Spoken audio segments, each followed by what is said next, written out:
Welcome to the Fridays with Larry podcast. I'm Larry Lannon. This podcast is sponsored by Citizens State Bank. Learn more about the business and personal banking options at mycsbin.com/Larry. Or stop by their Fishers branch at the Thomas A. Weaver Municipal Complex.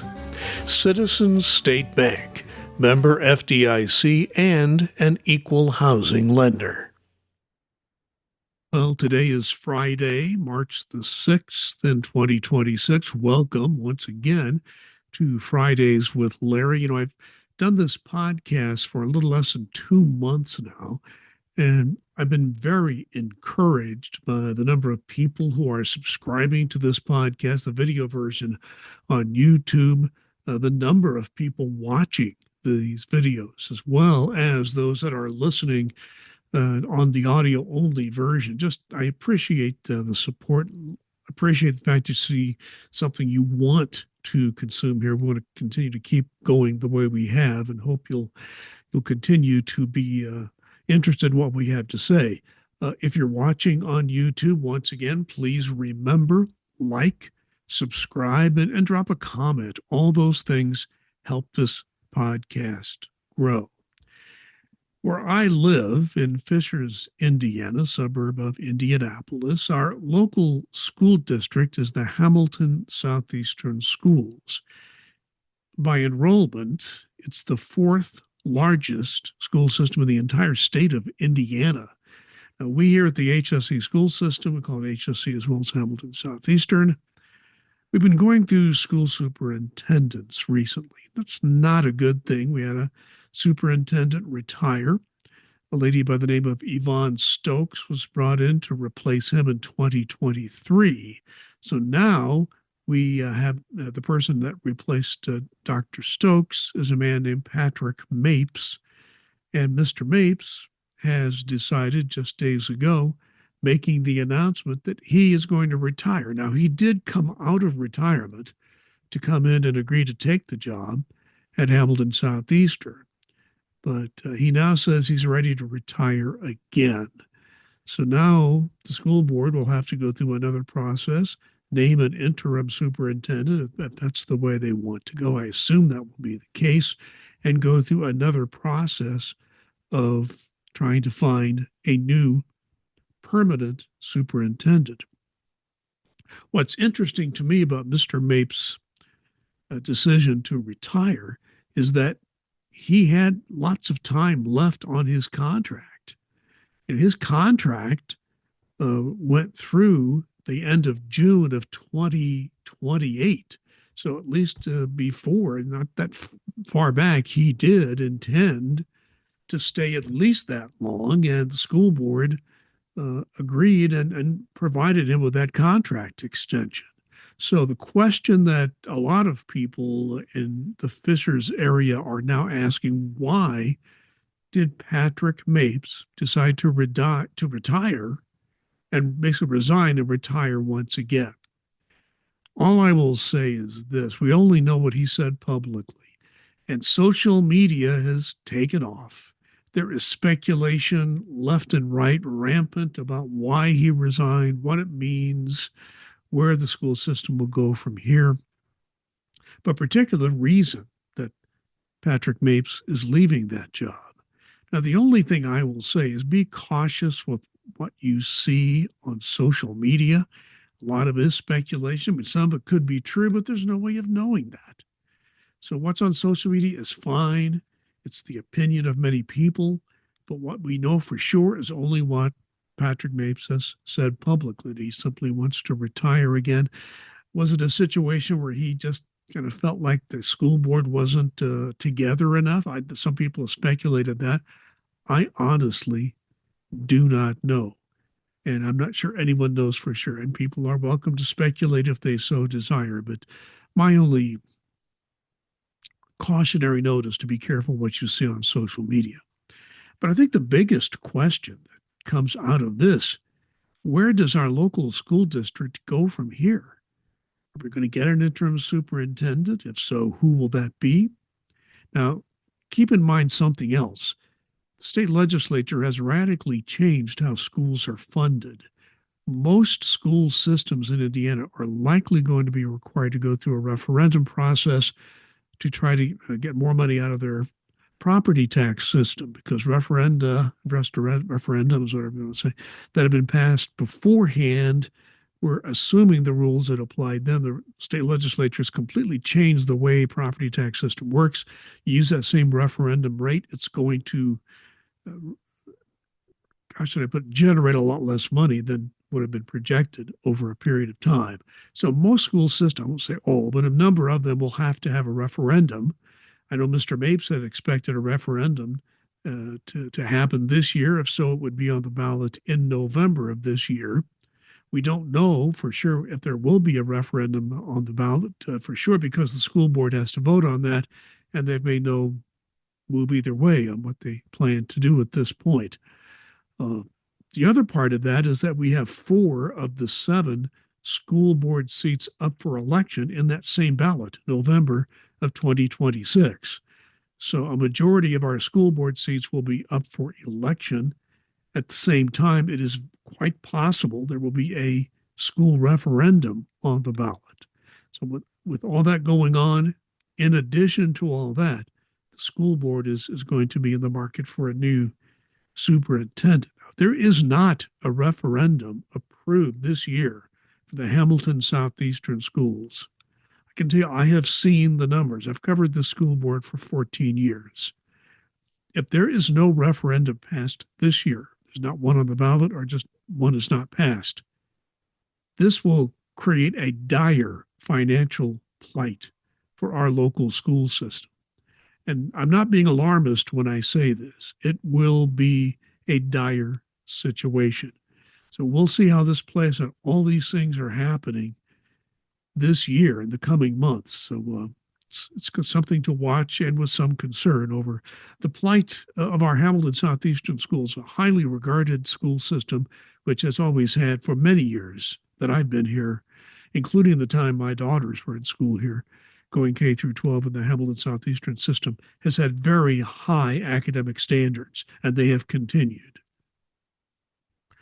On another note, I recently, just days ago, posted a new podcast with our Fishers Mayor Scott Fadness. We talked about a lot what the Indiana General Assembly has enacted that will impact Fishers and a lot more.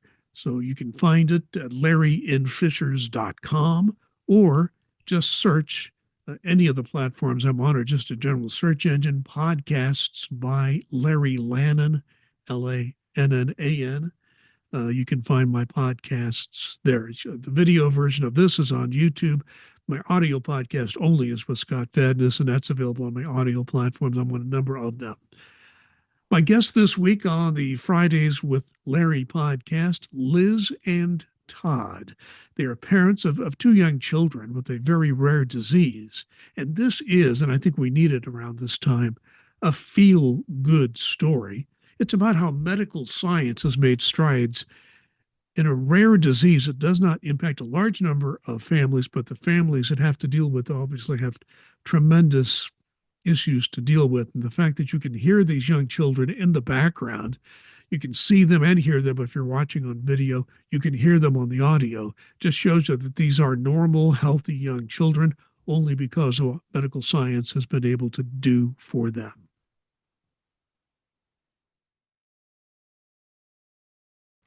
Today's episode of Larry in Fishers is brought to you by Citizens State Bank.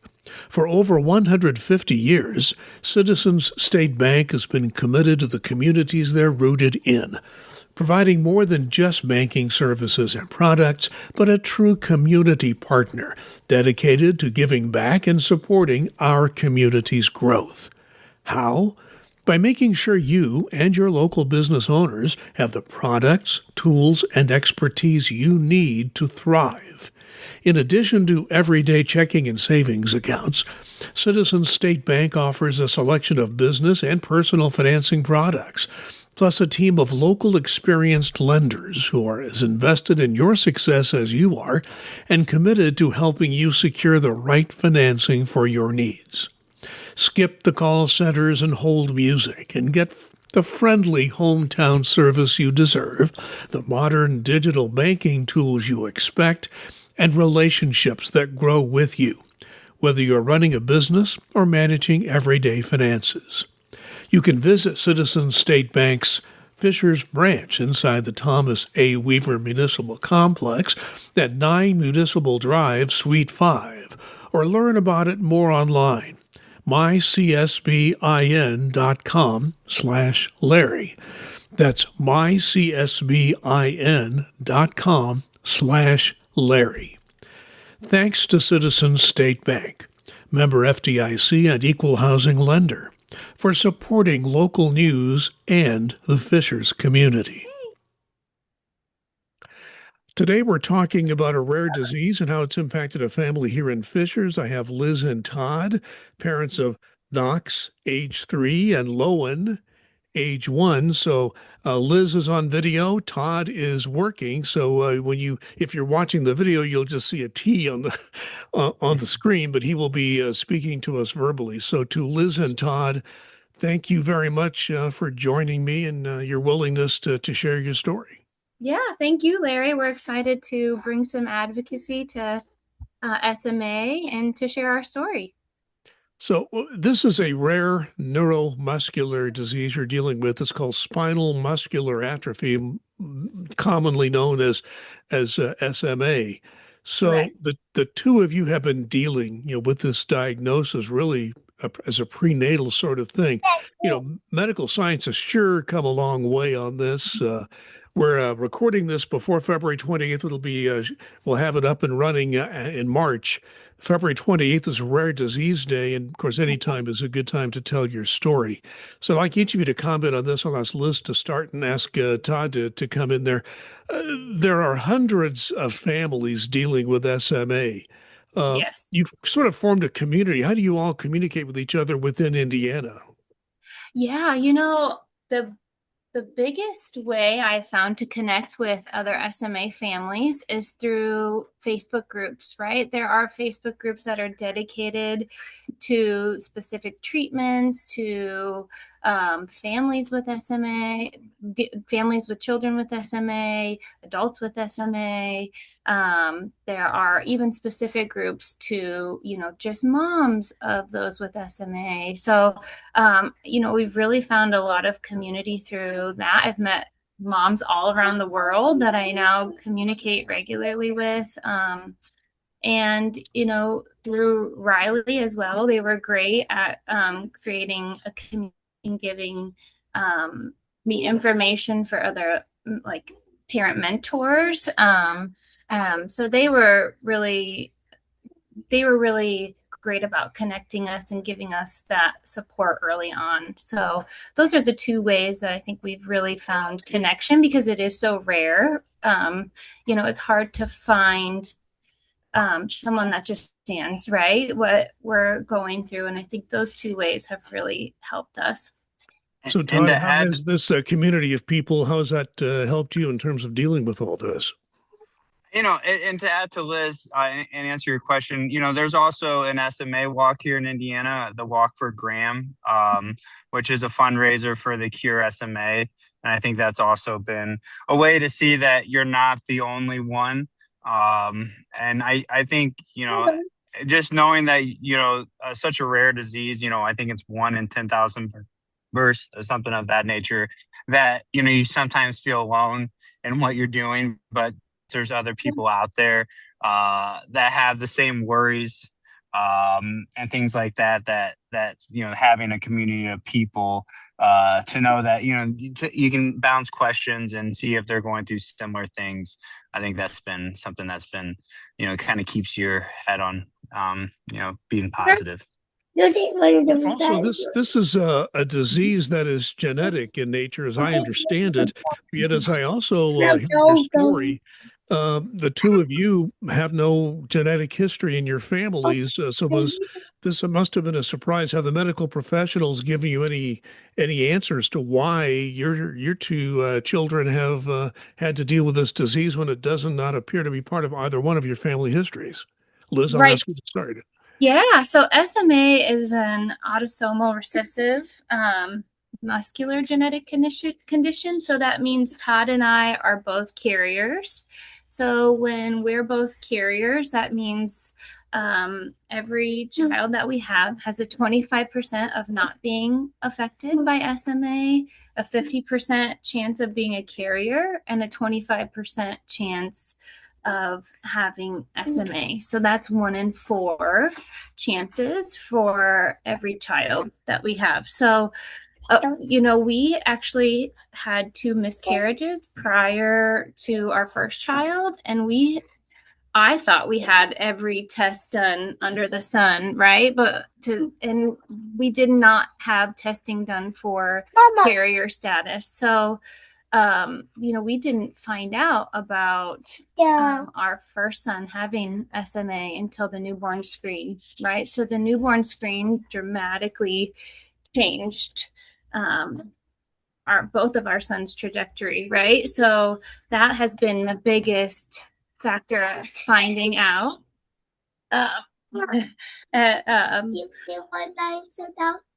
Yeah, you see the dinosaurs. Well, you can certainly see that these youngsters are in pretty good health right now. They seem to be thriving young people. Yes, yep. So it was a shock to us. So we weren't aware before the birth, but yes, it is. And there's no history in our family, but again, we're just both carriers. So let me ask Todd this because, the medical advances in this area have been remarkable, particularly starting in 2016. Liz talked about the prenatal care, which has only been available for a certain number of years, and the early diagnosis. How did that help you and the medical professionals in treating Knox and Lowen? I think having those treatments available. I think it's been, when Knox was born, I don't think the actual the one medication that he uses wasn't even available to his age groups. He was born in October and it wasn't available till August.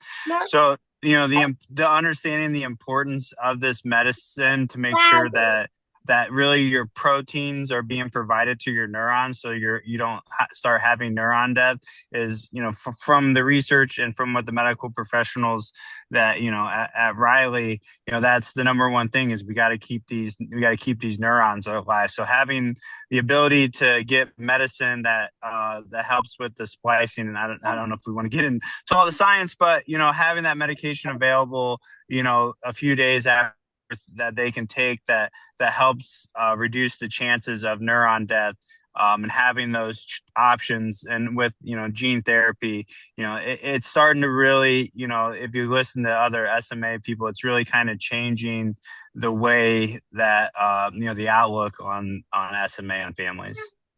And I just want to add to that too, that Knox was born in October and Evrysdi was approved in May. So for infants, it was approved for infants in May. So the fact that he had an oral medication that was given to him systemically was a game changer early on, because the earlier you start treatment, the less likely you are to have symptoms. So and once you have symptoms and those motor neurons start, atrophying and dying, there's no coming back for that. So from that, so the fact that he was able to get Evrysdi early on and before symptoms started was a game changer. So Liz, explain to me what it's like with regular care for the two of them. That may be different from other children.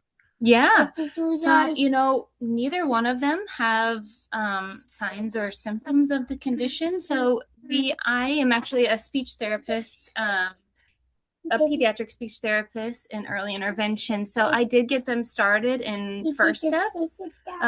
So they received physical therapy and occupational therapy early on. And now they both graduated from that, and they're monitored at this point twice a year. Buddy. So, really, because of this early treatment, we are living, everyday life without therapies or much intervention other than our twice a year checkups at Riley at this point. So, that, early identification and treatment has changed our family's life and, the boys' trajectory. So that's quite a story. And anybody watching on video can see that you've got one of your children on your lap and they're making yes, noise. You can hear it on the audio, but yep, that's all part of being a parent, and it ties into yep, what we're yes, it talking is. about for sure. Yeah. Let me ask Todd. Todd, when it comes to what the physicians and medical professionals are telling you, what are they saying about what it's going to be like for Knox and Lowen as they grow up? What would be different for them than if they did not have this disease? That's kind of the world there is still a world of the unknown. As we've seen kids that receive gene therapy and take medication, that is still an unknown of how, the kids if there's progression of the disease. But, as of today, it seems that it's really helping the kids out. They are, kids, and that, symptoms are less. They're able to live, lives similar to someone without having the disease. But there's a lot of unknown. The medications are new. How long they last, long-term things like that. It's just still a little bit up in the air. I have a question for both of you, and I'm going to ask Liz to start this because I've read a lot in recent years about how difficult it is to get research funding for rare diseases like SMA, but it's pretty clear, Liz, just what research has been able to do for for both Lowen and Knox. So talk about how important it is for medical science and society in general to pay attention to diseases, even if they're rare and don't not necessarily impact a large number of people. Right. It's rare until it happens to you, right? So, and 1 in 40 people are carriers of SMA, and there's over 7,000, rare diseases that exist, and only 5% of those rare diseases have an FDA approved disease modifying treatment, right? So, with SMA, there was a huge grassroots parent-led push in the beginning to get research and treatment going, because SMA was the number one leading cause of infant mortality before these treatments existed, right? So it is extremely important. And, I think SMA is considered a success story in genetic medicine. And, I think it's a turning point, and I'm hopeful that, SMA represents a shift, towards precision medicine where, where we can help address the specific, genetic mechanism of disease, moving forward. So it's extremely important. And, things like, the Walk for Graham and supporting these rare diseases is really important as a community. Because again, it's rare until it happens to you, right? So, or to someone you know or love or care about, right? So it is more prevalent than you think, right? So, and it changes families' lives. It's going to change our children's lives, right? So it is extremely important for that advocacy piece. So, Todd, your thoughts about the importance of research and strides that need to be made even for rare diseases? I mean, I think Liz just kind of hit it on the nail there, where it's, it's rare till it happens to you. And, to know that we have these great advances as a human society, that we have this ability to medically, figure out like how, I mean, genetics is, it's just, this altogether has opened my mind to genetic diseases and the importance in that, and there is an ability in society to make these people's lives better. And, I just find it kind of remarkable blessing that, we're here today being able to discuss, these advances. So Liz, tell us who's on your lap. So yeah, this is Knox. He is almost 3.5. And yeah, he's, bouncing off the walls, jumping off the couch at night, You can see and hear him if you're on the climbing, podcast. running, doing everything, a 3-year-old typically does, right? So he goes to a co-op twice a week, and yeah, he's doing great. You want to say hi, buddy? Hi. Yeah, look right here. That's a great sounding hi. And for those watching on video, he's a healthy looking young man. You can hear him if you're listening to the podcast. Last question to each of you. Todd, anything you would like to add before we wrap this up? I think just you remember, kind of from our last question that, make sure, as you see these, walks and things like that, where, if you have an ability to donate funds to these different organizations, I think that's important. Or even this support and, continue to share stories, right? Yeah. Sit down. And I think that, overall, as we can, as we as a society can, find,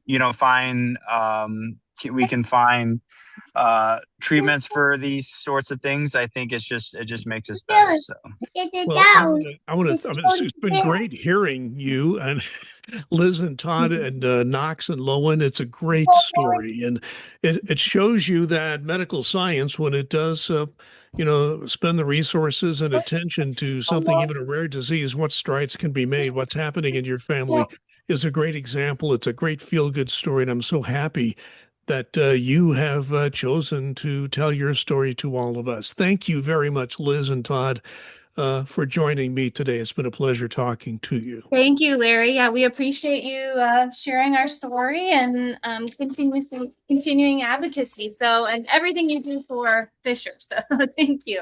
Well, you're very kind. Thanks to both of you.